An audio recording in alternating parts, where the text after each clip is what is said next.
Although you'll be receiving valuable advice from our host, please remember this is not therapy. It does not replace a relationship with a qualified mental health professional. I'm Dr. G, and we are here with Engaging Minds. This is every Sunday night from 8 to 9 p.m. We got a great show coming up. Let me give you that number if you want to call in to our show, and it's 1-800-222-5222. And what I wanted to talk about tonight was the Right to Die Act, which is called the End of Life Option Act here in California. I'm fascinated by it. And I found a statistic that I wanted to share with everyone. From June 9th to December 31st, 2016, 111 terminally ill people have legally ended their lives in the state of California. And that's from a number originally that had a prescription at 191 people who received the life-ending prescription. 111 actually went through with the act. And in order to understand it a lot more and to get some insight into it, I have some great guests coming up who are going to help us dig a little deeper. That's what we do here every week. And they are Morin Green. She's with Compassionate Choices, an oncology nurse and hospice nurse. We have Rabbi Mordecai Finley, who's going to call in a little bit later. He's with Ohr HaTorah Synagogue, and he's going to give us a Jewish perspective on the End of Life Act. And we have Dr. Damon Raskin, who is a medical director of Mid-Valley Hospice. And I want to welcome them all to the show. So we're going to start off with Karen. Karen, I know we had talked about this statistic before the break, and I was going to ask you to elaborate a little bit on it and why we don't have more recent statistics.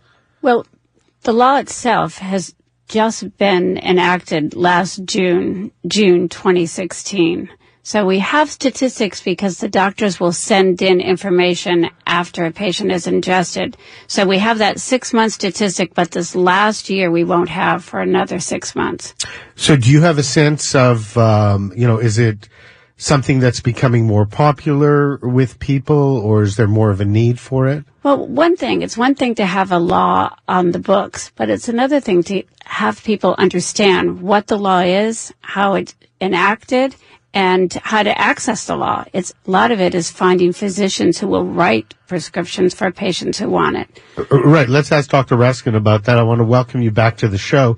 So, again, we had talked about this before the show, that a lot of physicians will not write prescriptions for this. So I was wondering if you could tell us, what issues people face. Well, absolutely. And I'm a doctor that believes in compassion. And if a patient qualifies for the law, then a physician still has to be able to be willing to write the prescription and give it to the patient. So we need to spend a few minutes discussing who that type of patient is. So the patient has to be determined by two different physicians to have a terminal illness and really have a life expectancy of 6 months or less. And again, that has to be determined by two different physicians. And the patient has to be of sound mind. They can't be confused or suffer from severe emotional problems. In addition, they have to request that they receive this prescription 3 different times. 2 different times orally, 1 different time in writing, and they have to be 15 days apart from each other. And in addition, they have to be able to swallow the prescription. So all of those things have to be there to be able to qualify for this law, and then they still have to find a physician to be able to give that to them. So there's a lot of balances and checks with the whole process. Very much so. It's a very burdensome law, but we find that there are very often, once a patient realizes that this is something they want, they're often very sick. They've been through many types of treatments that have failed. And we found in California, 87% of those that have used the law were on hospice. And we very much recommend that patients are on hospice when they use this law. Now, what happens if someone, I was curious, you said there's all these different times a person has to request. What happens if someone gets too sick in that process? Can a conservator or someone take over? So no. No, this is very much driven by the patient themselves. They have to request it. They start the procedure. They have to request individually for the prescription, and they can stop it at any time. So the important thing we're trying to get across to patients that they understand that it's something you want to consider before. Often when patients are ill, it's something they want to think about in the long term. You want to talk to your doctor ahead of time.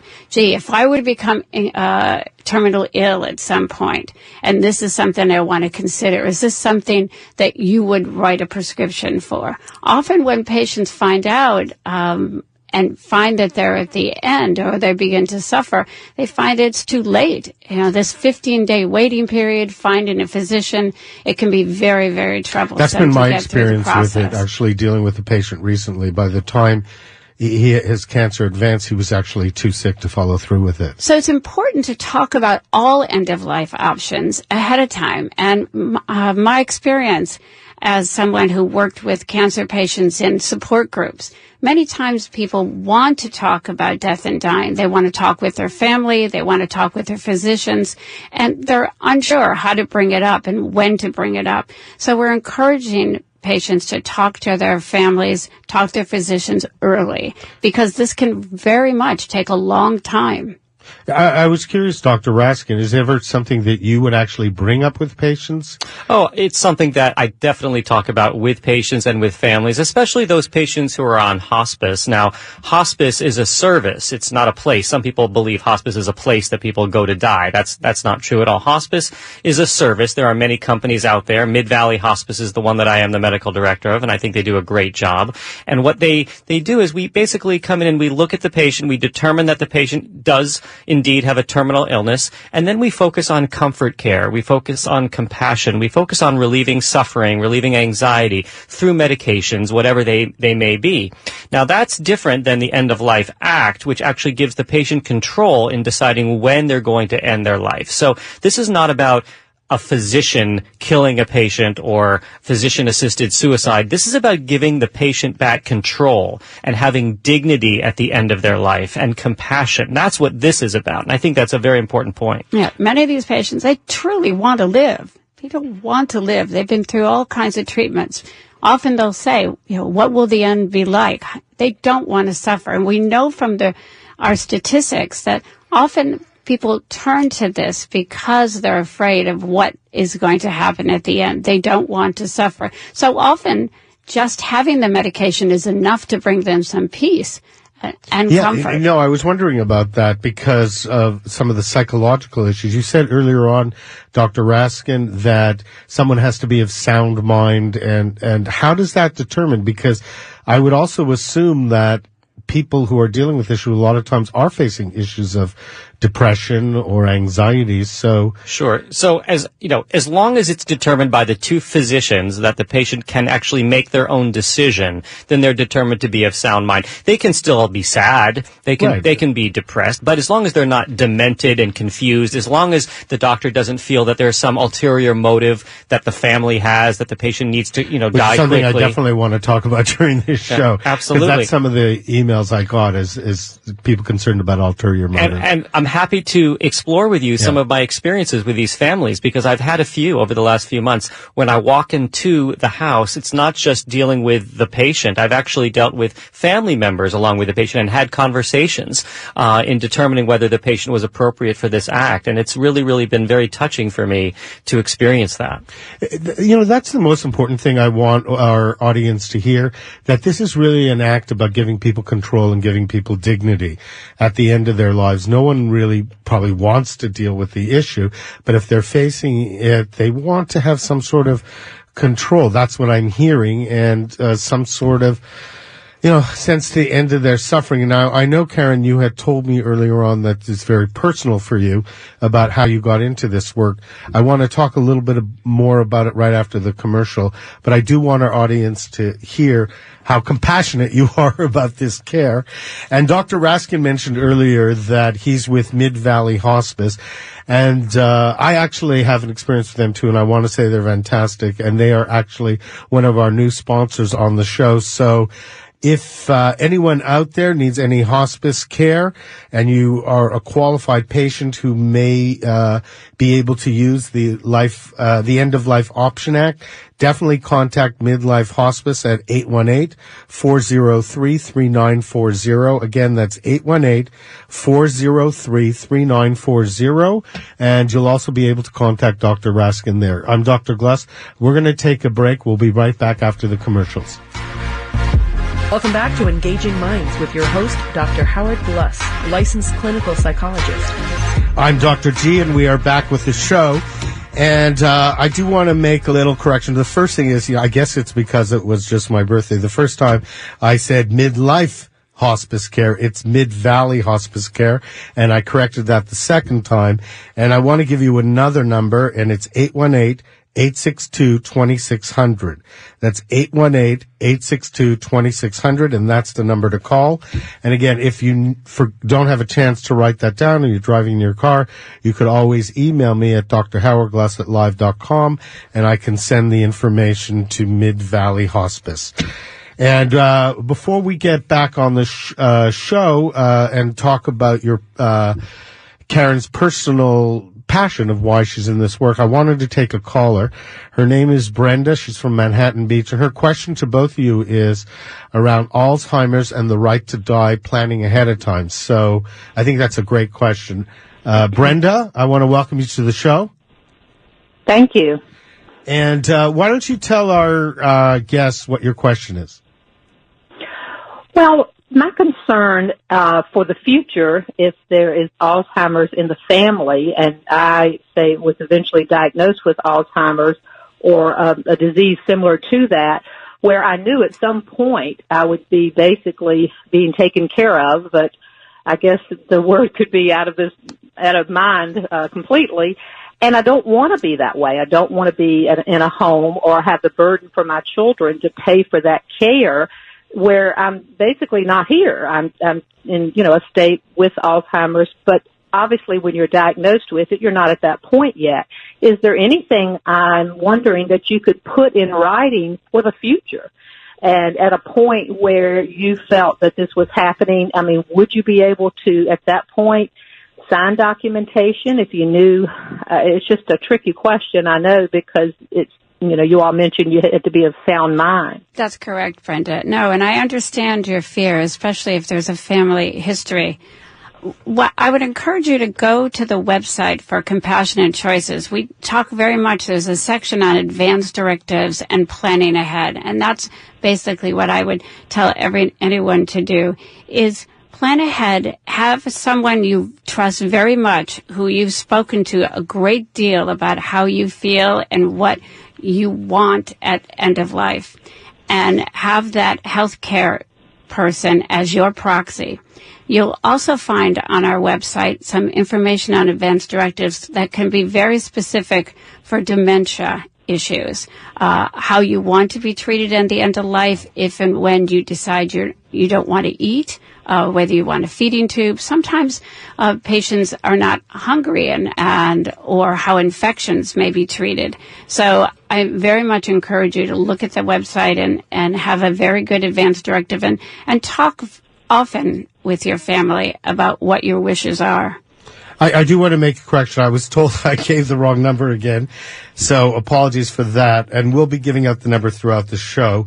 It's 818-386-2600, and that's the number for Mid-Valley Hospice Care.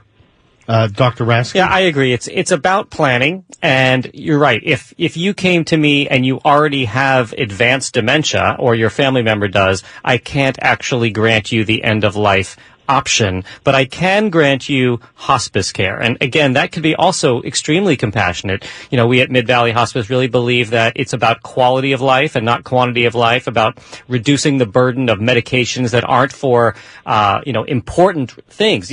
Sometimes I see elderly patients on 26 medicines and 42 supplements, and I start looking at them going, do we really need all of this for quality of life? And so, again, I believe in reducing the medications, except if they're for comfort, if they're for relieving anxiety, if they can help with painful situations, then that's what I believe we should be doing. So although we can't grant that, we still can grant hospice care, which I think can also be very, very compassionate. Does that answer your question, Brenda? It does. Thank you so much. I really appreciate the information. Thank you very much for calling in. And actually, Karen, we have Rabbi Finley on, so I'm going to bring him on right now. Rabbi Finley, welcome to the show. Glad to be here. Thank you. And the reason, one of the reasons I wanted you on is that a lot of people feel that there is a conflict between religion and this act, or spirituality in this act. And I was wondering what your thoughts were around the End of Life Act. Well, first of all, the idea of a right is an idea that is fairly alien to Western religious traditions. Because a right is understood to be a right against, let's say, the government from interfering on how you want to live your life. So the right to free speech means the government can't tell you what to say or what not to say. Now, religion, on the other hand, usually means the invitation of the tradition, of God, of the instruction from Scripture, etc., to actually manage your life all the way down to your inner private life. So, for example, religion tells us not to hold a grudge, to love God, to love our neighbor. So rights keeps other citizens out, and religion invites God in.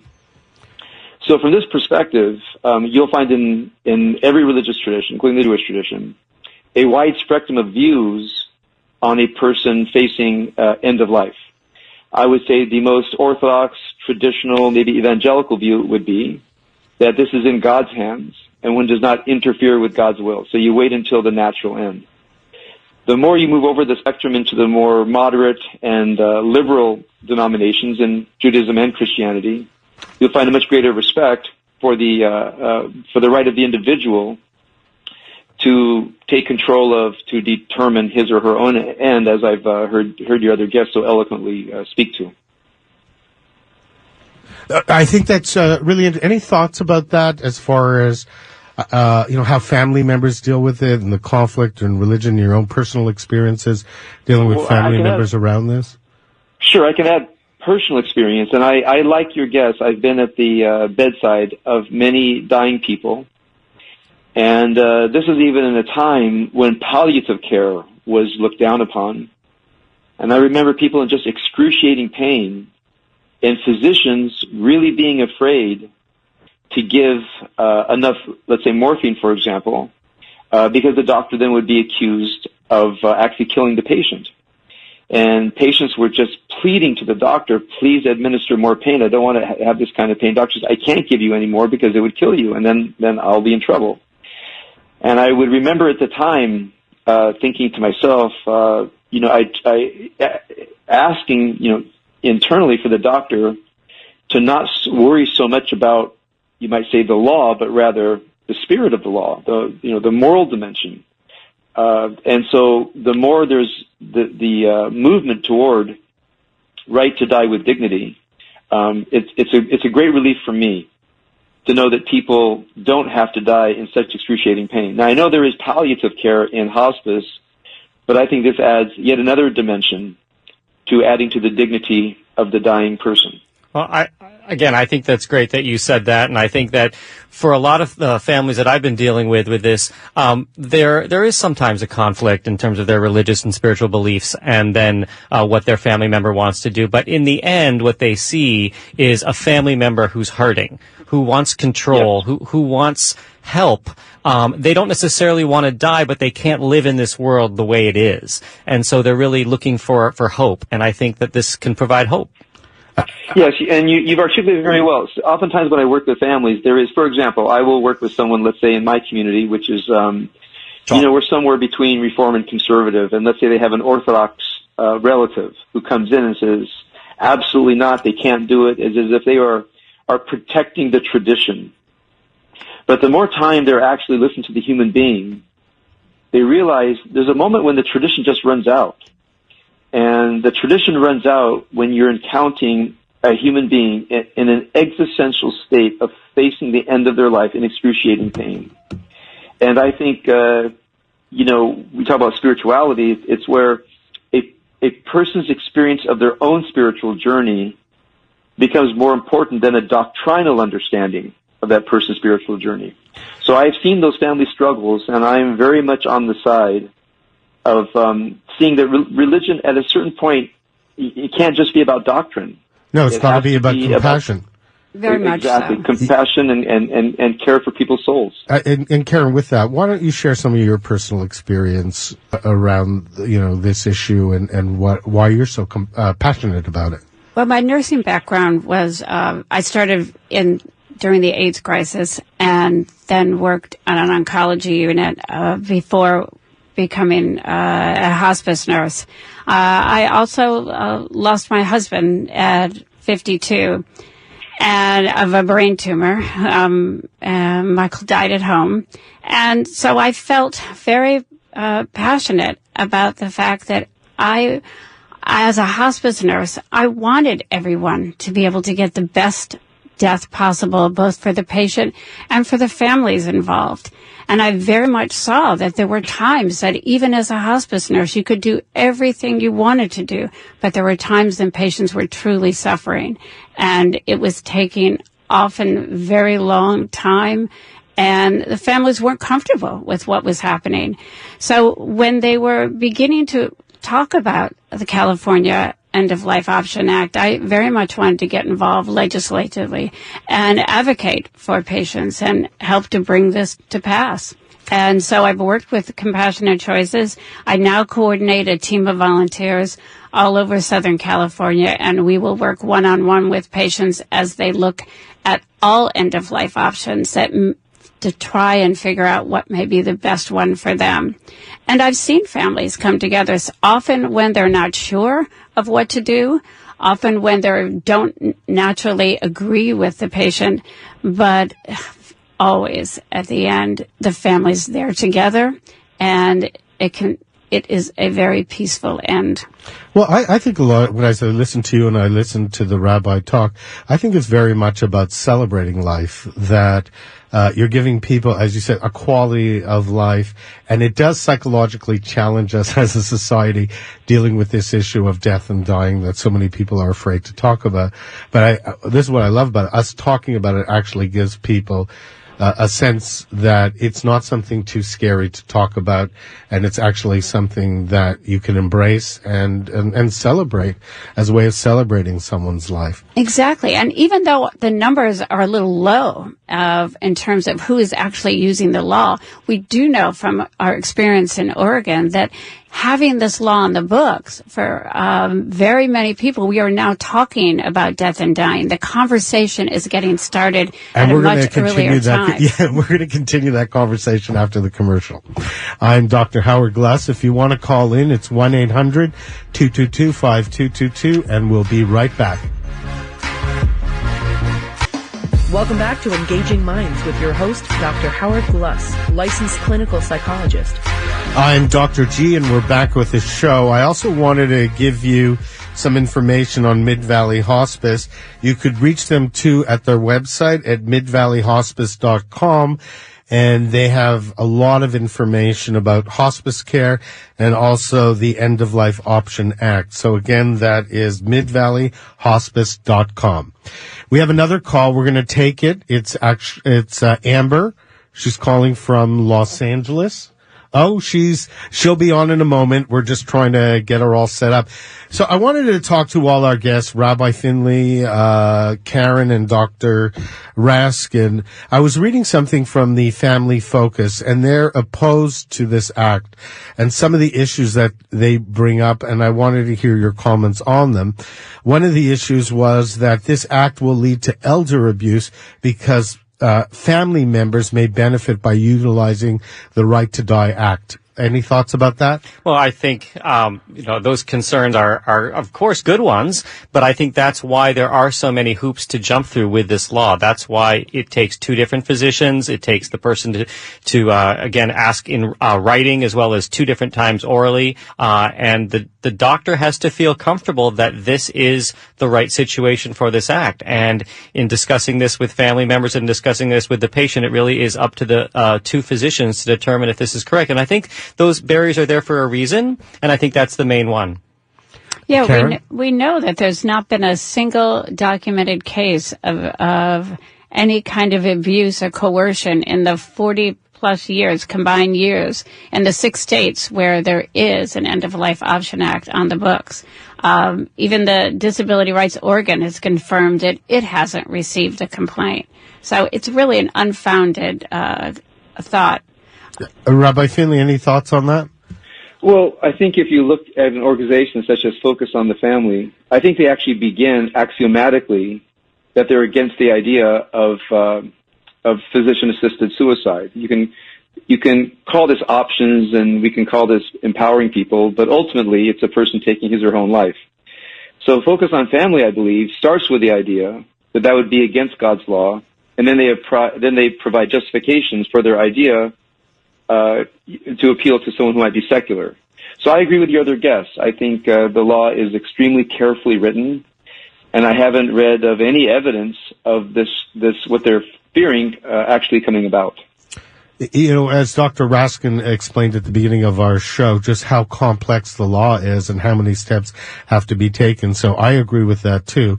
Again, I think it psychologically, it confronts some our very personal issues around death and dying. We have a call. Her name is Amber, and her question is around the vetting process for end-of-life care. Amber, I want to welcome you to the show. And she'll be on in a moment. We're going to get her. Can you hear me? Yes, I can hear you now. Hi, Amber. How are you? I'm good. How are you? Thank you for having me. Oh, it's a pleasure. Thank you for calling in. So why don't you share your question with our guests?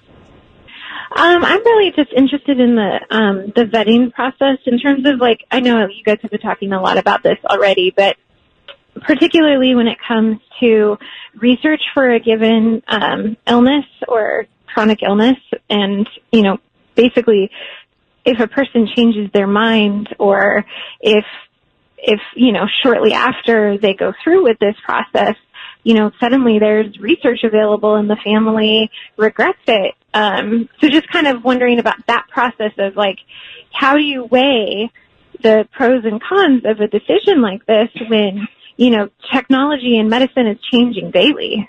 Now, remember, when someone requests medical aid in dying, they've already been determined that they have 6 months or less. And often these patients have already had multiple treatments. And as part of the process, when one makes a request to the doctor in one of those first 2 visits will also inform them of any other treatments that would be available to them. That's right. So always in these situations, there are no other treatments available. The patient is then, once the medication is prescribed, they can change their mind at any time. I've been at the bedside of patients, and when the medication is mixed up, it actually is either a liquid or some capsules, and it's given to the patient. We again always ask them, do you understand what you're doing? Is this what you want to do? So there's many times when they can change their mind. But remember, these are patients who are actively dying. Dr. Raskin, what are your thoughts around that? Yeah, and I always talk to patients about, do they understand what this means if they take this medication? Do they understand that they can change their mind at any time? And even when the prescription medication is delivered to the patient, they don't have to take it that minute. They can take it the next day, they can take it the next week, or they can take it the next month. And they can choose not to take it at all. I've had patients go through with the whole process of the end of life. They received the prescription, and they ended up, in the end, just passing away naturally, or with hospice, with compassion, that sort of thing. So again, patients can, one of the most important things of the law is that they really have to be of sound mind and to be able to make these decisions themselves. So they are choosing, with the doctor's guidance, that there really isn't any other options to end their life. And what I like about what you said right there, I just want to add something real quick, is that I know if I was in that process, knowing that I had that option would give me a lot of peace of mind too. So if I ended up dying from natural causes, that's fine. But knowing that and that sense of choice and dignity would be extremely helpful. Yeah, very often it's about pain, it's about loss of control, it's about their quality of life. But very much often they get the medication and their pain maybe is controlled. They put it on the shelf. They leave it for another day, or they're waiting to see if things get much worse. Sometimes they have family members around. I think it's important to understand what actually happens. If anyone has been with someone who has died, I think it's important to realize that patients will take the medication with their families often around, and they fall asleep. And within 20 to 40 minutes, they may fall asleep, fall into a coma, and within the next couple hours, they will die peacefully. Rabbi Finley, you were going to say something? Well, I think your Amber asked about people reconsidering and so forth. And oftentimes I've seen when families do discuss this, there are really other things going on. Sometimes the person in the family feels they have unfinished business with a dying person and they just don't want them to go because they feel there are things that have not been said that need to be said that maybe actually won't ever be said. There are sometimes family members who feel tremendous guilt. That the longer they extend the life of the dying person, they can be of service to the person. Maybe they've not been present to the dying person before, and this is a time for them to act on whatever their agenda might be. So a lot of the conflict that I've seen around people dying is oftentimes people's own personal, sometimes very painful, tragic needs projected on to this period of a person's dying, and that's where I like the idea that this act really focuses on a person choosing their own death, when they want to die and how they want to die. And also, I think you've mentioned how this act and this program, for example, has raised people's consciousness about this. I want to share with you that many, many years ago at one of our religious services, I noticed that every week we say a prayer for people's healing. People come up to me and they share a name, and everybody announces the name, and then I say a prayer for everybody's recovery. But at the same time, in the congregation, I look out, and there are many people who have a loved one who is actually dying. They will have passed within a week or a month, and I actually created a prayer for the dying, not a prayer for recovery, but a prayer for a good death. A prayer for good death. That's very enlightened. I can very basically, I say, for those in the last days or hours of life, we ask that God will grant them an easy passage from this world into the next, a time without fear, a time without pain, a time of insight and acceptance and love and forgiveness and hope and faith and trust in God's embrace in the coming world. That's really nice. No, I just wanted I know Dr. Raskin wanted to add something to this. Amber, I just wanted to go back to your question about the vetting process. What's nice and what's reassuring about the vetting process is that at Mid-Valley Hospice, it's not just me. I'm the medical director. I'm a physician there. I will go see the patient. But again, there has to be a second physician. So we at Mid-Valley have another doctor completely, does not even know anything about the patient, walks in and asks all the same questions. And again, deems that the patient is truly dying within 6 months, truly of sound mind, truly knows what they're doing and understands the implications. So that's part of the vetting process, and I wanted to make sure that your question was answered. Amber, does that answer your question? Yeah, I did want to say one other thing that, if it's okay. Sure. Just related to typical suicide, so not physician-assisted. We, in many cases, case after case of those who attempt to commit suicide after the fact, they regret that decision to try to commit suicide, and they feel thankful that they didn't die. We don't have that opportunity with physician-assisted suicide to know whether or not they feel that way after the fact. And I know that, in end-of-life situations, there's often depression and other mental health issues that are playing a role in how they're feeling, similar to, typical suicide. So just thinking about, I guess there's just no way, of knowing how a person is going to feel, obviously, after they've gone through it. But I just want to, go ahead, Karen. Go ahead. As I said, it's really not, we have to try and choose our language very carefully, because you have to realize that these patients are already dying. And we have had the American Association of Suicidology, dedicated to preventing suicide, has come out and said that this has no bearing on physician-assisted or medical aid in dying, because there is a distinct difference because of patients who commit suicide as opposed to those who are dying from a terminal disease. It's very, very different. I understand where you're coming from, and I understand the I mean, one of the things that's getting really clear to me is, and I want it to be clear to our audience, just how complex this vetting process is, that there's so many steps that have to be taken. So the thought that this is just something that's not taken seriously or just, administered without thought is definitely not the case. So I was just wondering, Amber, does that answer your question?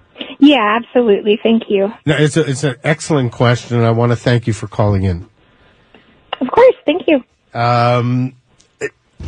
That's what's getting, one of the things I wanted to address, we're going to go for commercial in a minute, but I was dealing with a family who was dealing with this issue, and it was an elderly woman who was passing away, and her husband she really wanted to utilize the End of Life Act, but her husband was so resistant, and it was very much around his issues of not wanting to accept her death.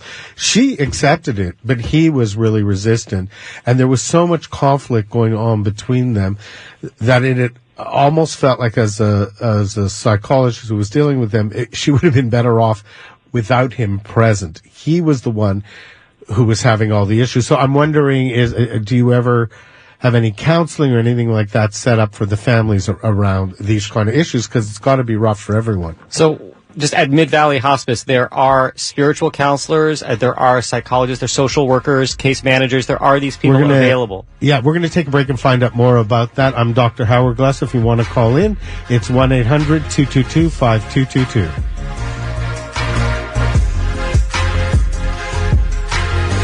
Welcome back to Engaging Minds with your host, Dr. Howard Gluss, licensed clinical psychologist. This show furnished by Keylight. I'm Dr. D, and we are back with the show. I did want to mention, you heard the commercial of Dr. Raskin, and he is also with myself. We're involved in Concierge Detox LA. What we're trying to do with people is offer an alternative where people can get detox services in the privacy of their home, and we personalize our services. So if you want to find out more information about that, it's 323-935-9712, and that's Concierge Detox LA, and that's Dr. Damon Raskin, who is also the one of the clinical directors at Mid-Valley Hospice. So Dr. Raskin wears many hats, and again, if you want the correct number for Mid-Valley Hospice, it's 818-386-2600, and that's midvalleyhospice.com, and they are amazing and compassionate, and as you can see from Dr. Raskin, very knowledgeable about the issue. And Karen works with them too, right, Karen? Yes, often I work with Compassionate Choices, and we have volunteers who work one-on-one with clients, and very often we do refer to Mid-Valley Hospice and a number of hospices. I think often what patients don't realize is they do have a choice in hospices. Often a doctor may recommend one, but I think it's very important to reach out, call the hospice, and make sure that they support the end-of-life options that they might be considering.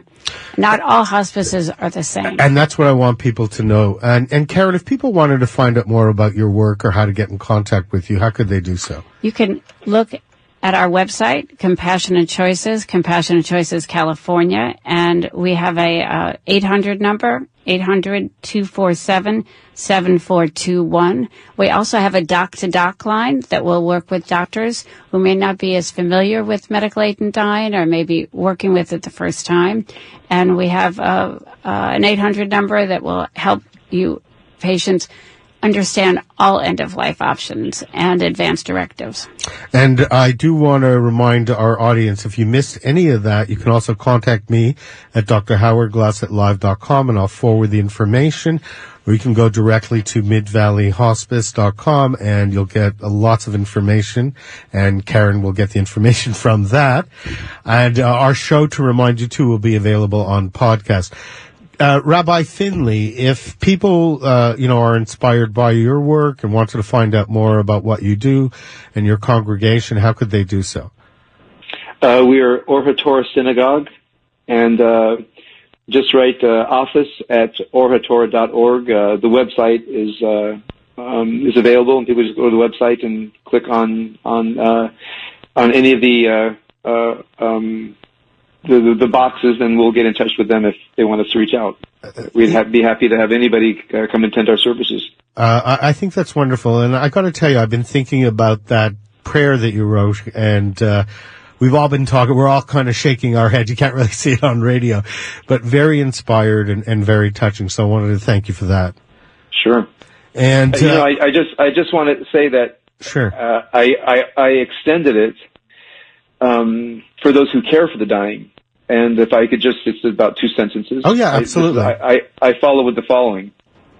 And may God guide and strengthen the hands and the hearts of all of those who are caring for and attending to the dying, that they be able to provide the dying who they last time among us of dignity and nobility and love and belonging and hope and faith and trust in God's embrace in the coming.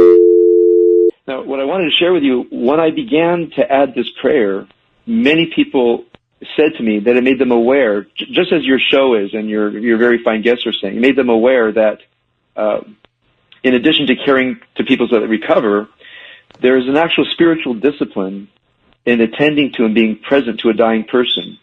And so many people arrive, at the possibility of a person dying or the likelihood, really in a panic. They don't know what to do and they haven't thought about it. And the idea there's actually a spiritual discipline for a family on how to be present to a dying person. There's also a spiritual discipline on how to die.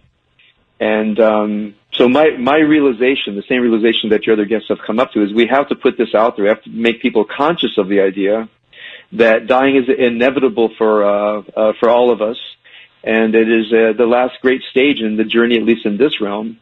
And this journey should be entered into with us and our families with great mindfulness and great purpose. I couldn't have put it more eloquently. That's what I wanted people to get from this show. We were talking about it at the break. Dr. Raskin was saying how he thought that so many people weren't even aware of this act in California, that more people were more aware of marijuana becoming legal than the End of Life Act. And yet this is something that all of us are going to have to deal with, whether it's a family member or ourselves or something at some point, our own immortality. And to talk about it, to me, is very inspiring and very life-affirming. You're doing a great public service. And I just want to say, I've heard from both of your guests something that I just wanted to say very overtly, that attending to the dying is one of the holiest things that a person can do. To be in a room where one person's soul leaves the body and begins its ascent into the next realm, it's a profound and transformative experience. And people oftentimes can't experience it because they are in a panic, because they don't know what to do, because they're at a loss. And I think your program tonight is a wonderful service for people to be able to prepare for this. Not just the end of life issues that are obvious on the physicians and so forth, but just the general realm of being prepared for something that is so profoundly sacred. And so profoundly personal. Yes, thank you. That's true. No, I want to thank you for your wonderful words. With the little bit of time we have left, I want to go around to our other guests and see if there are any final thoughts that they'd like to share. Dr. Raskin? Well, again, I think one of the most important things to realize is that this law exists, and it's time to start planning before you're even sick. And it's time to start thinking about what you would want in case of a terminal illness, and start, thinking about that and talking to family members and friends, or your attorney or your physician, or all of the above, because it's making that plan that I think can just give you some peace of mind. And again, this law will supply some patients with a lot of feeling of control over the process and dignity, which I think in and of itself is very compassionate. So I'm a big believer in respecting my patients' wishes, and again, involving their just being compassionate to how they are going to end their life, I think is so important. So that's what I wanted to say. Thank you. Karen?